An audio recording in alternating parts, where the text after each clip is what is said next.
Welcome back to my corner. Today I'm going to talk about teething and how you can deal with it. You know, teething is such a difficult process for children, and it starts when the teeth begin to erupt. It can be really painful, really frustrating for them and for us as parents too. You can have a perfectly happy baby at one moment and the next one will be really cranky and moody, all because the teeth are erupting and it is just so painful. So these are my tips on how I dealt with it and what we did. My daughter, nicknamed Ducky, started teething around the 5-month mark, but her first teeth actually erupted only at the 9-month mark. So some of the signs that you may notice with your baby when they're teething is that they may just cry for no reason at all. You can't say that, okay, they hit themselves, this is why they're crying. It's just out of the blue, they start crying, and it's very difficult to comfort them.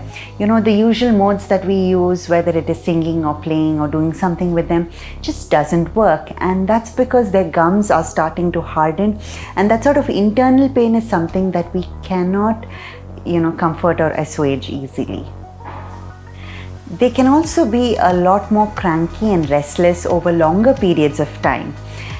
They won't want to play with their favorite toys, they won't want to eat food, especially in those days leading up to the tooth eruption. They may reduce how much they eat significantly. They may prefer, liquids. They may not want their solid food. And that's all, because the gums are getting ready for that tooth to come out. The other thing that happens during the teething process is that your baby will want to chew on everything. The nerves of the gums are like tingling, and chewing on something helps. So they may initially start with soft things, but as their gums harden, they will only want hard stuff to chew on. So teething toys are a great thing to give at this point, but they will also just randomly pick up everything around them and chew, and especially if they're crawling, whatever they put their hands on will go into their mouth and they chew on.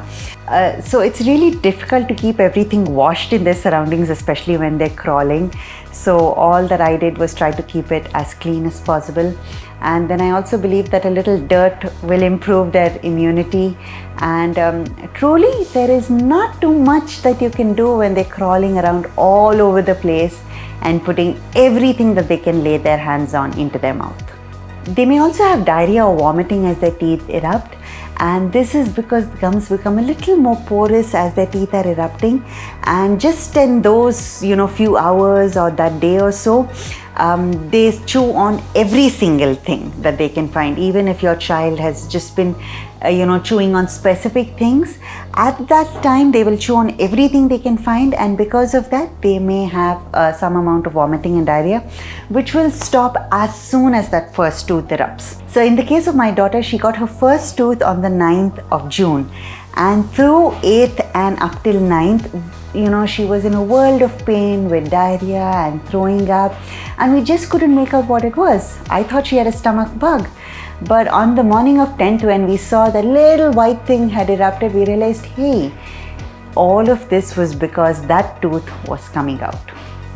These are the tips that help me deal with teething. The first one is to give a piece of cold carrot or cold cucumber for them to chew on. That really helps because it's something hard, it's something that they won't choke on, and the cold part of it, gives them a lot of comfort. Tip number 2 is to wet a cloth and then put it into the freezer, and once it is frozen solid, give it to them to chew. Of course, roll it up so that it's hand size for them to hold, and that brings them so much of ease and doesn't give them a cold or anything like that. Nothing that we should worry about. But giving them something cold to chew on and something that's hard makes them feel like, hey, we are in heaven, we are so comfortable. Something so simple that we can give them.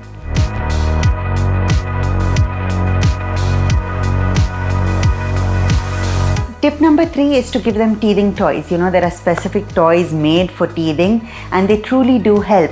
But you will notice that about a month or two after your baby has started teething, they don't want those toys because those are on the softer side, and they will only want objects that are hard. Just make sure you clean it and you give it to them. And if needed, just wash them off once a day, maybe at the end of the day once they are asleep, and have it ready for the morning. Tip number 4. With time, I slowly realized that there were times when Ducky was crying just because of teething, that there was no other reason. So all I would do at that point was, if she wanted to cling to me, I would just hold her, we'd sing some songs. Even though she has a lot of favorite family members, she would not want to go to any of them. She'd be stuck right there to me. So I would sit next to her while she played, or she would sit on my lap, and we would just bear those few hours of that.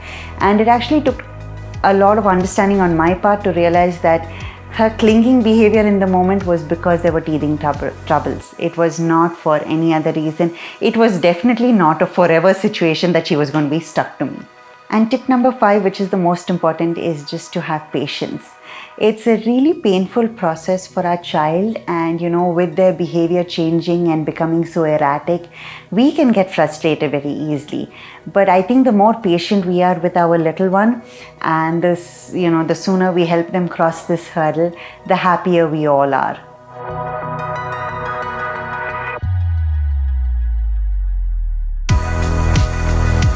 So with these tips, I hope that the teething process is a lot easier for you and your baby, and all the best to you.